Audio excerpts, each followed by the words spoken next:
নিখুঁত বুননে বাসা বানানোর জন্য তাঁতি বা স্থপতি পাখি হিসেবে পরিচিত ছোট্ট বাবুই। তাল গাছে ঝুলে থাকা এই বাসাগুলো গ্রামীণ পরিবেশে আশ্চর্য মোহনীয়তা সৃষ্টি করে। তবে পরিবেশ সংরক্ষণে অবহেলা, ফসলে কীটনাশকের ব্যবহার আর এক শ্রেণীর শিকারির কারণে বিলুপ্তির পথে এই বুনন শিল্পী পাখিরা। এ কারণে বাবুই পাখির আশ্রয় কেন্দ্র বাড়াতে বিভিন্ন স্থানে তাল গাছের আটি লাগাচ্ছেন মাদারীপুর জেলার স্বেচ্ছাসেবী সংগঠন। বিলুপ্তপ্রায় এই বাবুই পাখি নিয়ে রিপোর্ট করেছেন মাদারীপুর প্রতিনিধি মোহাম্মদ মহসিন তালুকদার, জানাচ্ছেন জাবালুন নূর। বাবুই পাখির ডাকি বলিছে চড়ায়, কুড়ে ঘরে থেকে করো শিল্পের বড়াই। রজনীকান্ত সেনের কবিতার মতো সত্যি শিল্পের বড়াই করা কেবল বাবুই পাখিরই সাজে। কারণ রুচিসম্মত বাসা বানানোর জন্য পাখিদের মধ্যে এদেশে বাবুইয়ের স্থান প্রথম। তার বাসা বানানোয় রয়েছে নিপুণ শিল্পীর ছাপ। বাসার নিচের কুটুরিতে একটু কাদামাটি বা গোবর দিয়ে রাখে, যাতে বাসাটি কিছুটা ভারী হয়, ঝড় ও বাতাসে না উল্টায়। এত বুদ্ধি খাটিয়ে পরিকল্পনা করে সুনিপুণভাবে বাসা বানায় বলেই সে পাখিদের স্থপতি। বাবুই পাখি খুব সুন্দর করে নিখুঁতভাবে বাসা তৈরি করে। সে বাসা দেখতে খুবই সুন্দর।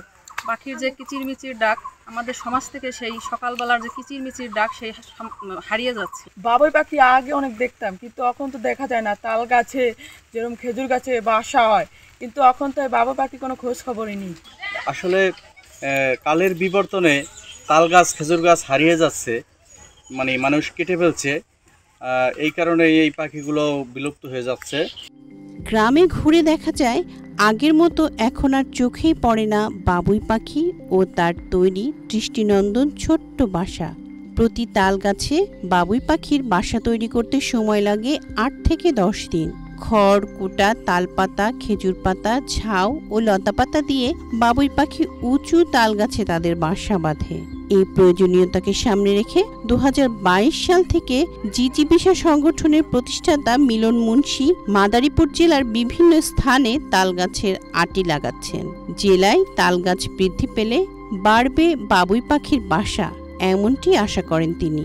জিজিবিসা সংগঠনের মাধ্যমে মাদারীপুর জেলার প্রত্যন্ত গ্রাম অঞ্চলে তালের আটি রোপণ করে আসছি। তাল গাছ বজ্রপাতের হাত থেকে আমাদের রক্ষা করে, পাখিদের অভয়াশ্রম। 3 প্রজাতির বাবুই পাখি রয়েছে, দেশি, দাগি ও বাংলা। এর মধ্যে দাগি ও বাংলা প্রজাতি প্রায় বিলুপ্ত হলেও দেশি বাবুই পাখি এখনো রয়েছে বলে দাবি জেলার প্রাণী সম্পদ কর্মকর্তার। দেশি বাবুই পাখি যেটা, সেটা সাধারণত নারকেল, তাল গাছ, রেন্টি, নারকেল গাছ, এগুলি সাধারণত বাসা বাঁধে।